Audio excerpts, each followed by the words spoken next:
to shoot. Crossover. Up, under, and in!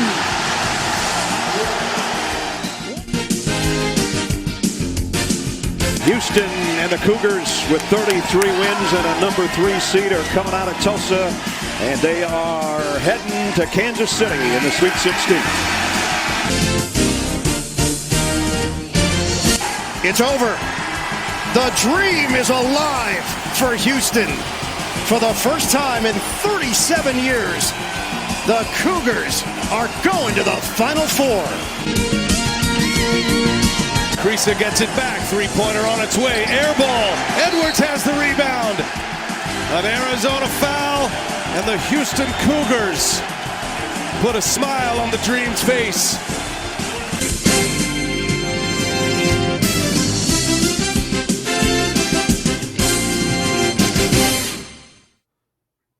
Welcome to Scott Holland Podcast, Instant Bracket Reaction Edition.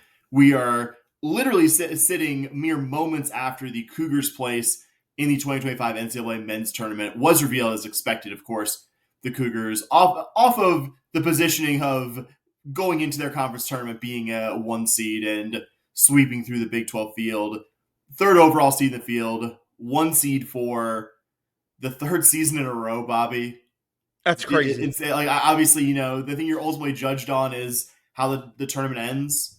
But yeah, I don't think you and I ever thought that it was conceivable, 10, 15 years ago that this program would be back in the NCAA tournament regularly, period. And that's one underrated thing, by the way, of the last 7, 8 years. This has never been a bubble team. This has never been a team where you went into a selection Sunday, even the theoretical one that didn't happen in 2020. That wasn't a situation where we were like, oh yeah, the Cougars aren't. No, we were in the field. It was just more of are we a 6, 7, or 8 that season? Right. But in the tournament, never been on the bubble, won a ton of conference titles. We truly are in the golden ages, and we're about to get to, I think, the creme de la creme sporting event of the season. Bobby, how you feel about the Cougars' place in the bracket, and just general thoughts on the team? It's hard not to be excited about this team. I mean, come on, man. Without Lonnie Roberts, you go and a team that you could make an argument in BYU was one of, if not the best teams in the country at the time. And you went in there and you just kicked their teeth in. You went in there and you just showed who was boss. You do it without, I don't want to say he's our best player. I wouldn't say he is your team's best player. One of your most critical. I would argue he's your most important. Heart and soul of the team. Absolutely. And so to see that team go into Kansas City and win was just awesome. Yeah, I mean, there are always stakes when a championship is on the line. Kellen Sands will be the first to tell you that. You can't say, oh, there's nothing on the line for University of Houston men's basketball in Kansas City. No, you're playing for a tournament. You're not playing for a place in the tournament in the sense that there's no universe where U of H wasn't one of the very highest seeded teams in this tournament. Even if you bomb out against Colorado in the quarterfinal round, you might not be as safe a 1 seed in that case. But in terms of tournament seeding, in terms of even having at least one Big 12 championship this season, you had nothing on the line here. And yet, that's one of those things we take for granted about Cougar men's basketball. This team is always going to play with urgency, always going to play with intensity. You put them between the lines and put the ball out there. This is a team that is very good at winning basketball games. I don't want to kiss your ass too much as my friend and co-host. I think our friendship to some degree hinges on us humbling each other and talking a little shit between each other, like most male friendships in this life. But your analogy of calling this team this isn't a knockout punch team, it's so brilliant for this team. This is a team that just doesn't steamroll over inferior opposition. I think has been kind of almost our expectation or Samson is that this team's gonna go out there and if this team's not a top 50, top 60 kind of team, you're just gonna steamroll them. Yep, and that's just not this. That's just not this team. Mm-hmm. But you'll be damned if you're going to face this team and be the one that's the last one standing. Literally only one team has done it this calendar year. And they did it by, like, I think the most narrow definition of a narrow win that you can. I mean, Texas Tech deserves that one win. Texas Tech is getting some nice seeding on the back of that one win. But that you had like one overtime loss by 1 point is the only thing separating Houston Cougar men's basketball from perfection. And that's even including a conference tournament where we've said it. The only thing you had on the line here was pride and, you know, another trophy to add to your case for this season. And the Cougars still like beat one of the hottest teams in the country, beat Arizona, one of the best teams over the balance of the season. And I think BYU and Arizona are kind of interesting opposites, Bobby. I think Arizona matches up really well with the Cougars, though, as we saw. The Cougars did prove themselves to be superior to different non-home facilities against them. So I would say they're definitively a better team. BYU, I'm not going to say the joking what between, I'm going to leave that one between us, the reason why I think they couldn't match up here.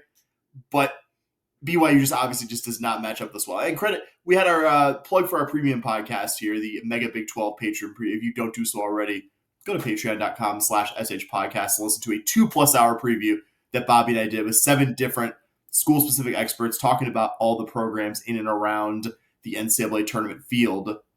I'll give credit. Like our 10-12 friend Joe from the Hype Train podcast was pretty adamant because it was an if at the time. I think BYU, I don't think BYU had won their game to get to us yet.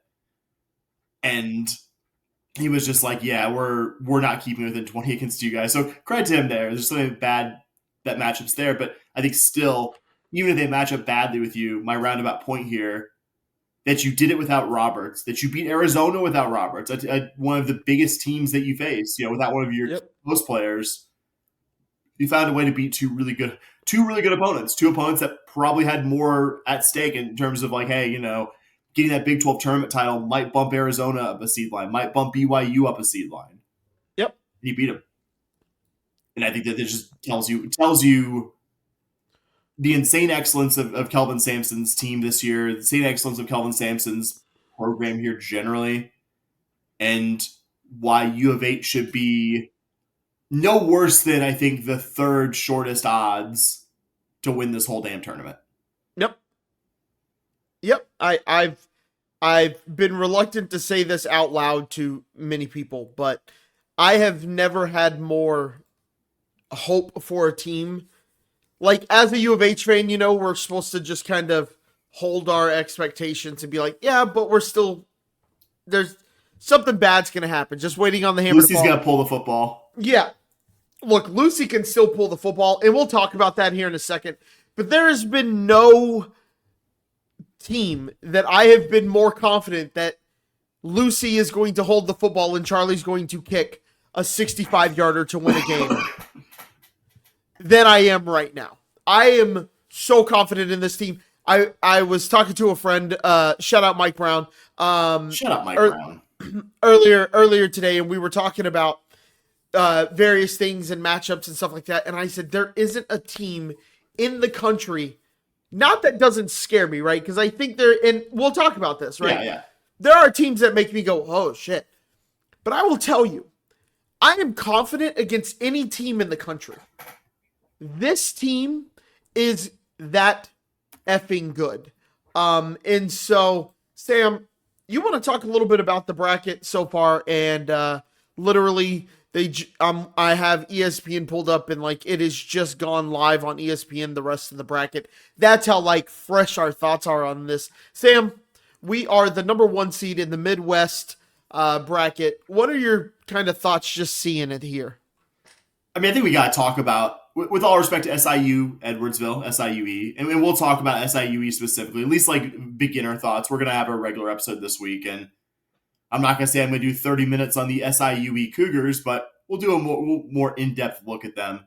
I think I'll just put them off to the side tonight and look at, I think, a really interesting 8-9 matchup that is setting up against the Cougars in this one. That you have Gonzaga as the 8th seed.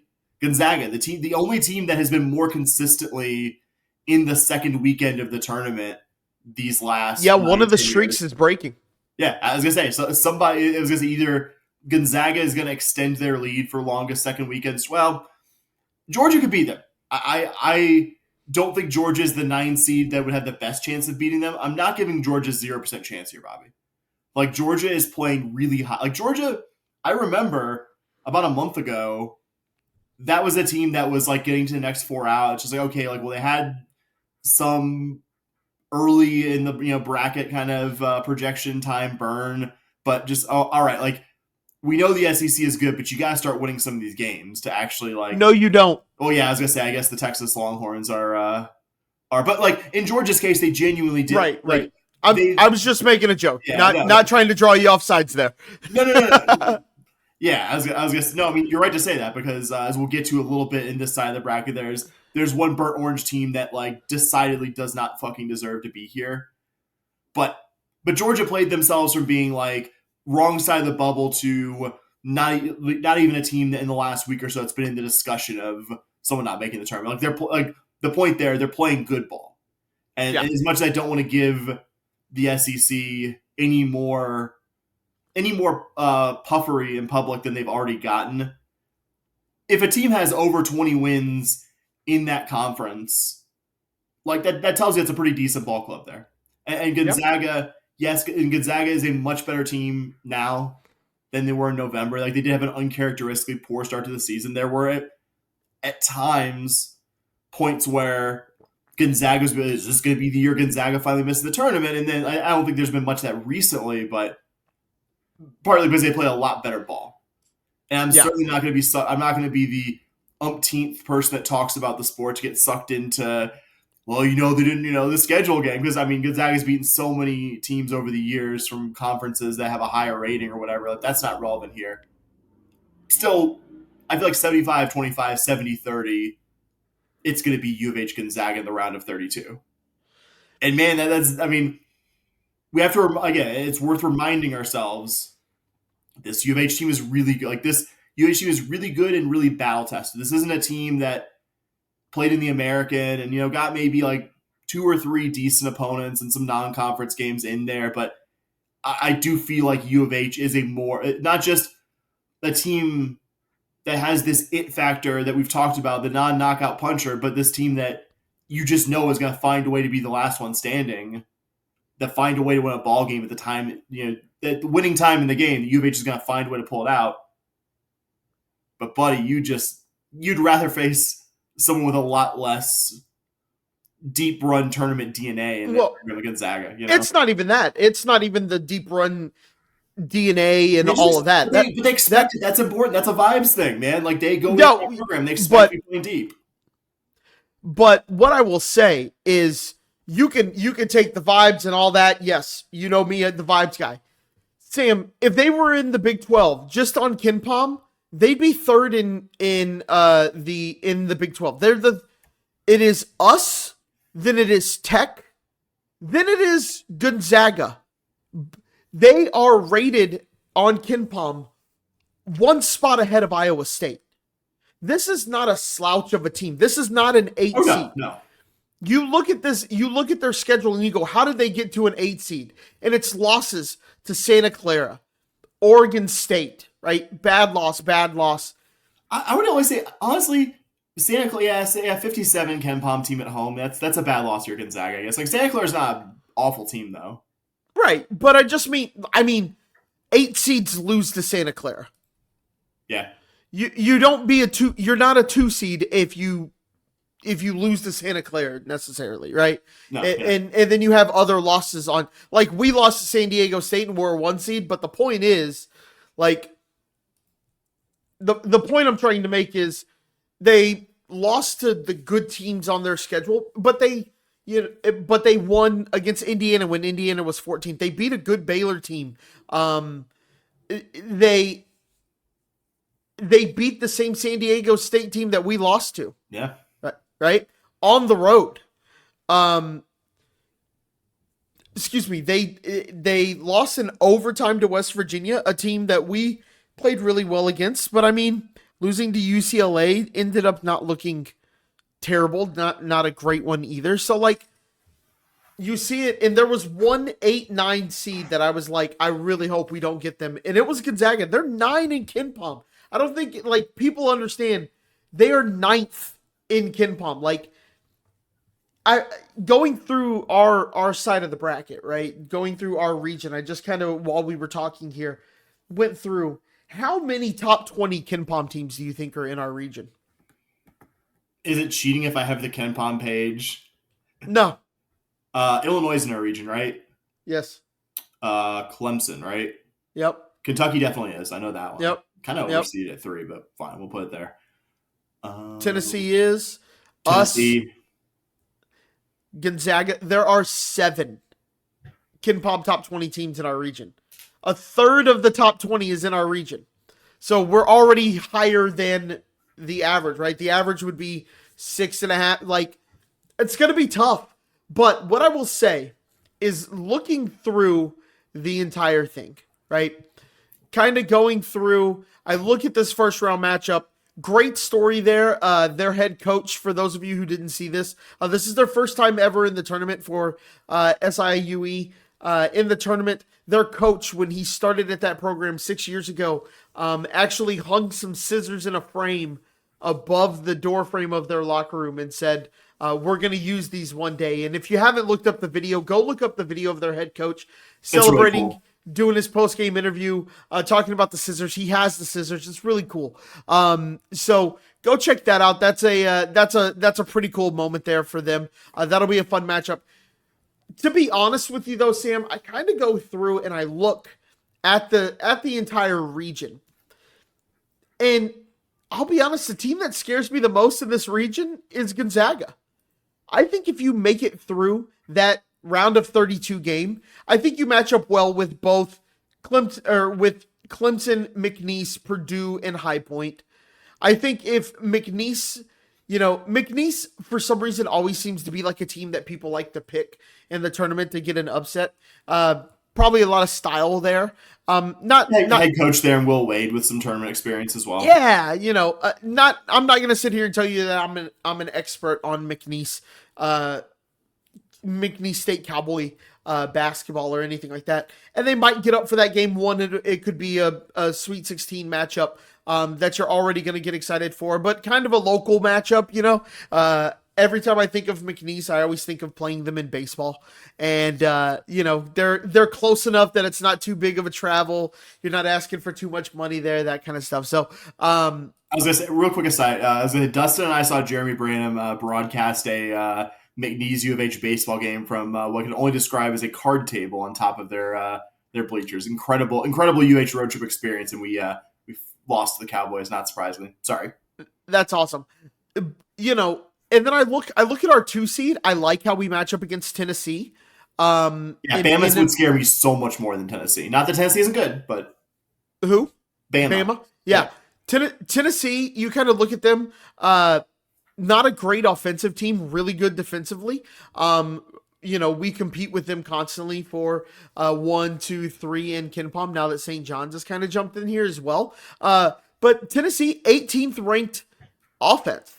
How does that offense do against a good U of H defense, right? Now, how does our offense rank against their defense? You can also ask the same question, but again, the matchup that scares me the most is this Gonzaga one, with an offense that can score like Gonzaga does. And we've played teams that have had better offenses than defenses, and we usually do better against teams that flip that, right? If you have a leaky defense, we can come out and we can still not score against the leaky defense. Not saying that that's what's going to happen, but like, if your defense isn't on point, we've had games where we will shoot 28% in the first half and we're looking up. But if they're coming out scoring against our defense, which again, I want to say is very hard for teams to do, but if you're an elite offense, you can do that against us. And that truly scares me about that. It almost feels like the winner of that game, if we win that Gonzaga game, the Final Four is definitely something that you are, I would say in every game leading into it, you'd be the favorite, and I would probably feel comfortable taking the Cougs.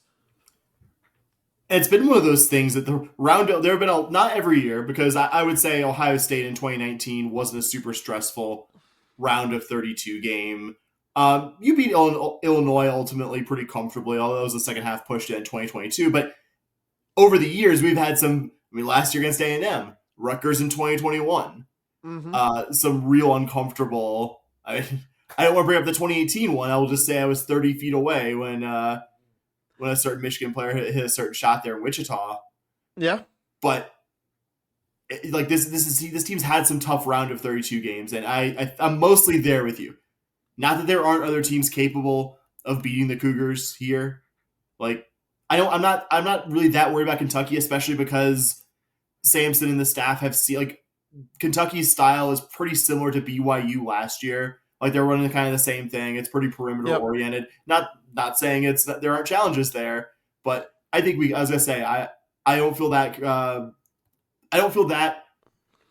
I would say stressed about that possibility if that happens somewhere down the line in this bracket. Tennessee, one of the very few teams in the country you could put in the same like categories U of H defense. Like, oh yeah, like the elite. Like it wouldn't be an insult to Tennessee or U of H to have these teams grouped together. Like that's how good the Vols are defensively. Yeah. Like you said though, offense was a question. Like can they do like Chaz Lanier, one of the cooler transferring up stories, doing his last college season after playing at North Florida before this has been a really nice X factor for them offensively, but that's been kind of Tennessee's story. Like high seed, struggled in the tournament, usually because of some kind of major offensive failing. Like I'm sure it's a narrative they've heard a lot, and not saying they aren't capable of being the team that comes out of this bracket, not saying there aren't other teams here. I don't think it's Texas. Although some playing team does do that crap, so they do it every year. It would be truly living in the upside down to have them be the team comes out of this bracket. Don't think that's going to be happening. Yeah, but Gonzaga like you. I think that's the matchup that stresses me out the most when I look at the little 1 through 16 in my Excel spreadsheet. Yeah, and hold on. I'm sorry. I'm looking something up real quick. Bad podcaster here.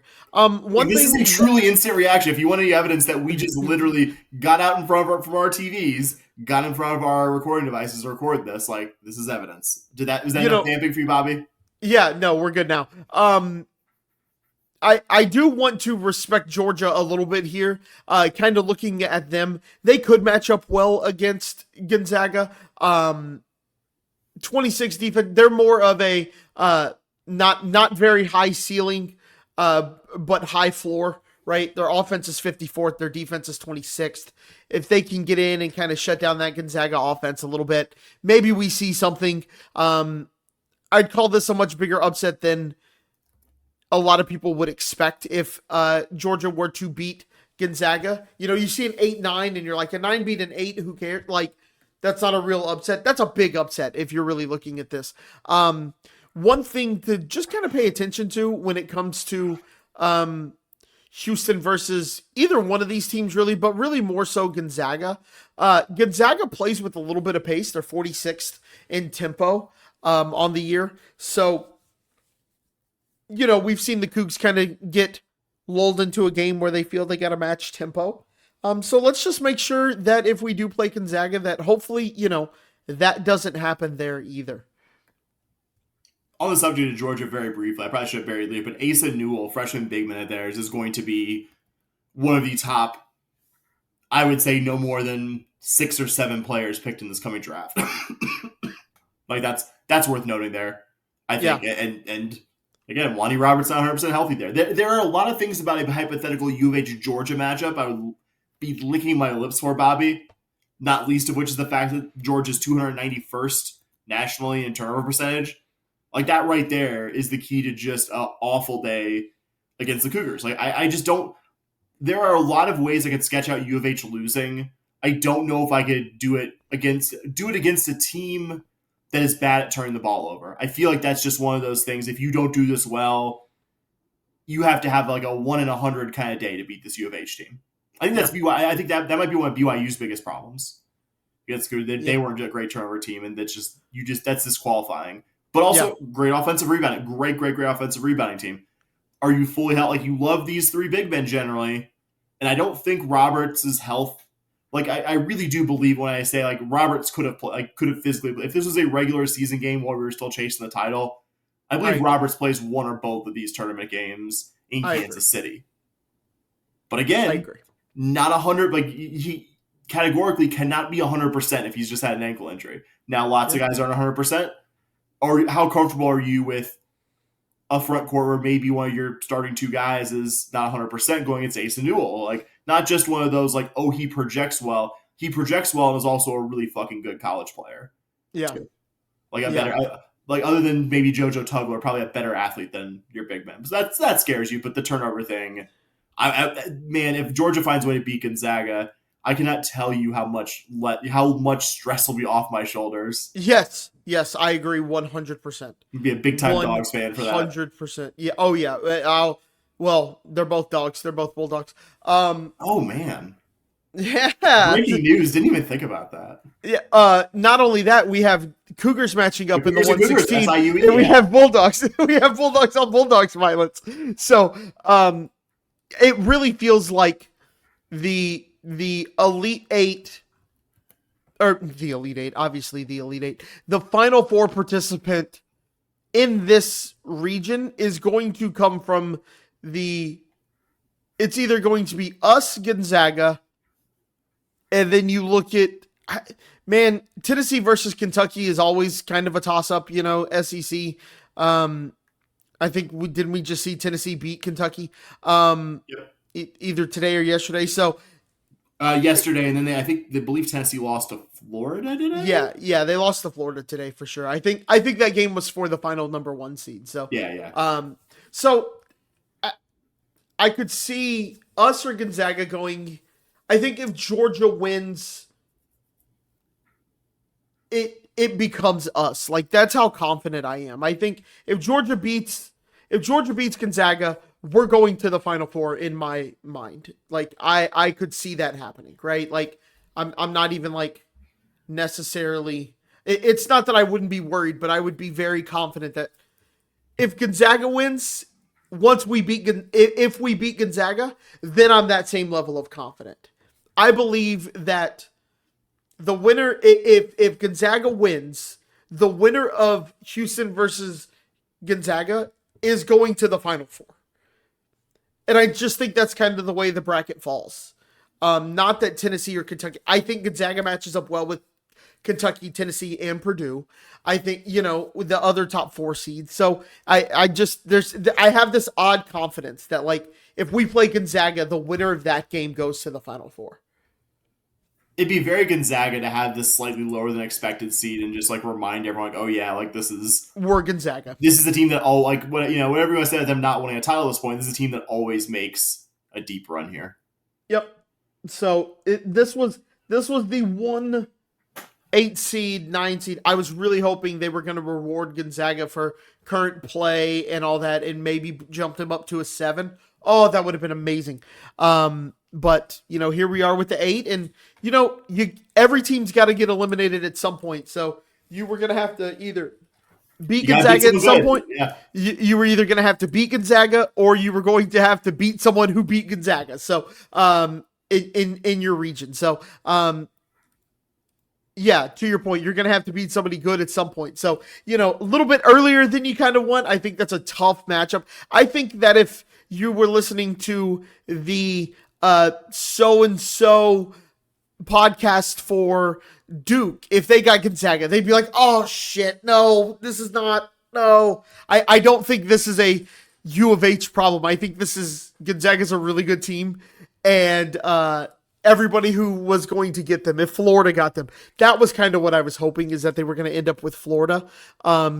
Like, Florida, you're the 4th number 1 seed, like, you got to play the tough round of 32 game, but it didn't, I don't think they wanted to put Gonzaga in the West. So it was, so you're giving them kind of a built-in advantage there. Yeah. And there was one, who was it? It is, Auburn. You feel a little bit for Auburn, number 1 overall seed. Maybe you gotta play Louisville in Lexington. That's tough. Yeah. That's tough. You're the Auburn 1 overall seed. Auburn You're the 1 overall seed. Like, I'll give them credit. Like, I remember the game at the Toyota Center. There were more U of H fans, but Auburn, again, before Auburn was like, oh, the locked on number one team. Before, I mean, everyone Auburn was good. Again, I certainly left that game thinking like this is one of the 5 best teams in the country at worst. They had a good crowd out there in Houston, and they'll travel well. But you're not out drawing Louisville fans in their own state there. Like that is rough. Like you're really hoping that they lose that 8-9 game. If you're Auburn, you haven't been playing very well at the end of the season. Yep. Yeah, like that. I'm starting to see the narrative soup cooking over there on your side, Bobby. Real quick. Since you and me asked this question a bunch of times, I'll do one more plug for it in our premium pod, patreon.com/SH Podcast, Bobby's incredible brainchild, the mega Big 12 tournament preview. I will ask you a variation kind of what we asked to all of our guests. What's the Big 12 team you think that's not U of H that's going to make it deeper in their bracket? Purely vibes, purely like seed and where you see they are. If you want a bracket to look like, I've had a bracket up the whole time. Don't worry, buddy. Okay. Kind of just looking. I'll say I have not actually looked at the. I have not looked at the finished bracket. I have a spreadsheet with our side with our region, and that's it. ESPN.com. Okay, I have an answer, and it might be the easiest answer here. It's fine. Totally fine. I have 2, and I don't know who I'm gonna choose. I think if I'm talking just like who I think will make it the furthest, I think it's going to be Iowa State, right? You see their matchup. They play Lipscomb, they're a 3 seed. Then they play Ole Miss versus the winner of, I want to say, San Diego State versus North Carolina. Tell me you couldn't see North Carolina winning that game, then going in and beating Ole Miss. There's always a playing team that makes that run, man. Yeah, and then Iowa State gets them in the round of 32 and just destroys them. That feels like a pretty obvious answer for me. You also look at the you could look at the Red Raiders here, but that 11 seed in Drake, I might take over Missouri. And Drake, they feel like a team, Drake, they're 30-3. They just don't lose. And you go, what about schedule? And it's like, yeah, that's a good point. They still only lost 3 times this year. Yeah. It's always a team there's always a team that wins a bajillion games in a smaller league and just goes in this tournament on fire. Yeah. Drake feels like a team that might do that. I want to say there's some experience in the bracket there. So Drake looks to me like they could be that team, that 11 seed that goes to the Sweet 16. And then my second answer, I know I've talked about 3. This will be my third team. It's going to pain me to say this, but Kansas has a 7 seed. They get Arkansas, an Arkansas team that is like, has played good recently, but it's basically them with a Southern accent and worse. Ultra talented team that's never added up to the sum of its parts. Yeah, and just no one thought Arkansas was really that good until they went back until Cal went back to Kentucky, and like they've looked pretty good there. That St. John's team plays really good defense. I don't know if they have an answer to Hunter Dickinson though. So next thing you know, they're in the Sweet 16 playing Drake, who I just talked about, and then they're in the Elite 8, and it's like, oh shit, they're Kansas, When Kansas is good, they were the preseason number 1 team, so it's kind of hard to pick that. What about you? You kind of talked me. When you said Kansas, I was just like, how is he going to make a case for this? Like, I told him no answer is the wrong answer. I implied no answer is the wrong answer here, but no, I think you kind of talked me into it, even though I don't think that they're going to make a deep run by Kansas standards. Pains me to say it, Texas Tech. I could also see Texas Tech losing to their 14 seed. Just because they've been kind of a volatile team this year, a team that almost coughed up a 17, 18-point lead to Baylor in their Big 12 quarterfinal game, but also just like at times looked like they were running Baylor off the court. Like that's just kind of. I'm in the same part of the bracket as you are there with your Kansas answer. I just really don't see a team. I'm sorry, I don't see a team other than Florida.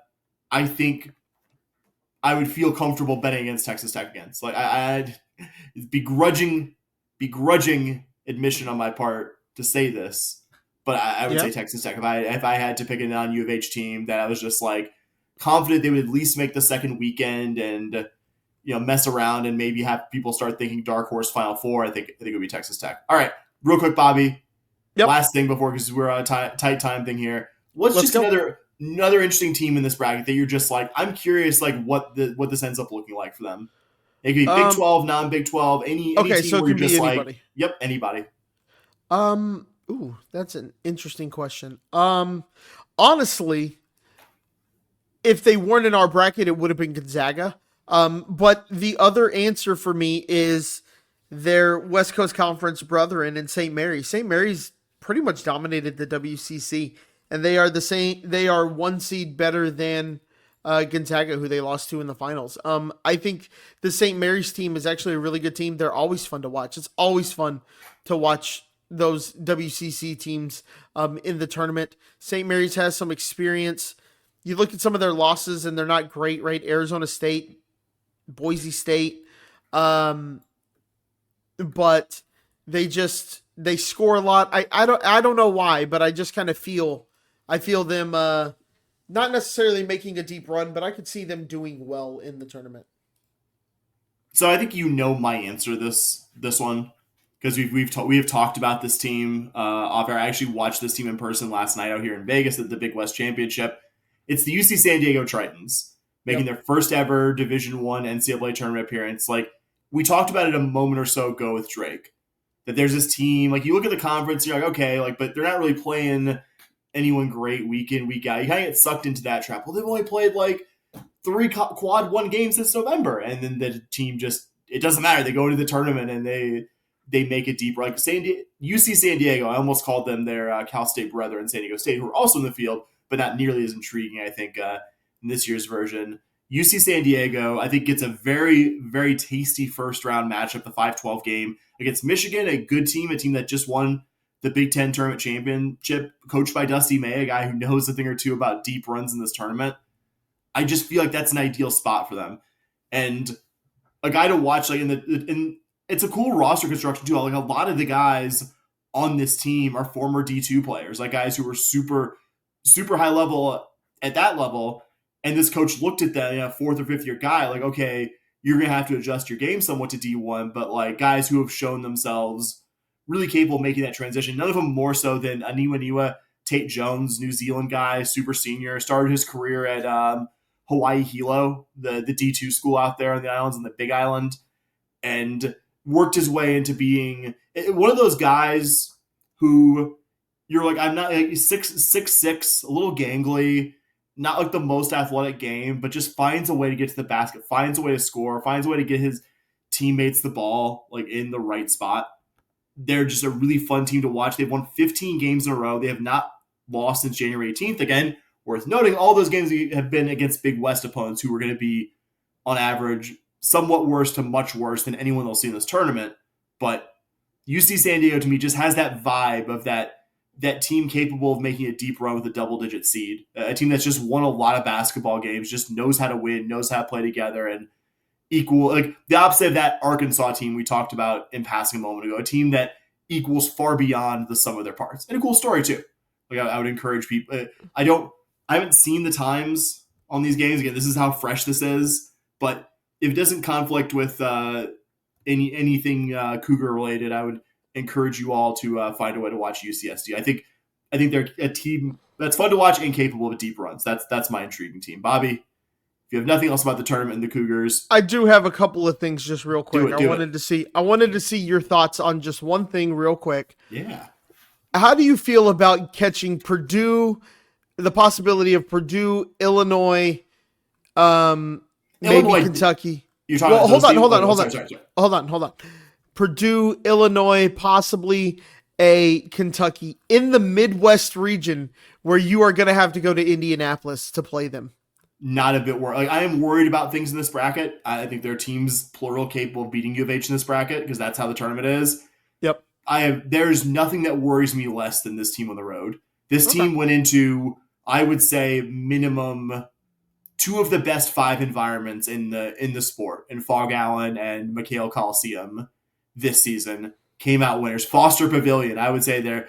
Texas Tech, I think probably Texas Tech you could probably include in that top 5 or 6 best atmospheres. This team has gone into so many hostile environments and won. Not saying it won't make it more challenging. Illinois doesn't worry me one bit. Illinois, if we get Illinois at some point in this, I'll be overjoyed. But that team does not have a shelf life longer than the first week, and I am as confident about that as I am about any team in this bracket besides maybe like the 15 and 16 seeds. I wouldn't worry about them at all. I mean, it makes it harder. Like that, I'll agree. It makes it harder, but this team has proven itself very capable of winning in tough environments. Yeah, the one that really scares me is getting Purdue in Indianapolis, but yeah, that's not fun. But Purdue's got to make its way through High Point and Clemson, and we'd have to beat Gonzaga or Georgia and SIUE. So High Point's one of those teams like UCSD that has also won a ton of games, and I think could be a punchy 13 seed as well. Right. Well, buddy, that's all I got. All I got too. Take us home. All right. Well, that is it for this Instant React episode of the podcast. We are super excited to bring it to you. Let's have a march, guys. It's the best time of the year. Let's have some fun. Let's watch these Cougs. And just real quick, if your local area chapter of your alumni group is having a watch party, maybe go check it out if you can. They're fun. You get to meet some fellow Cougars. That's kind of my PSA for you. But Sam, what do we always say, buddy? We always say, go Cougs.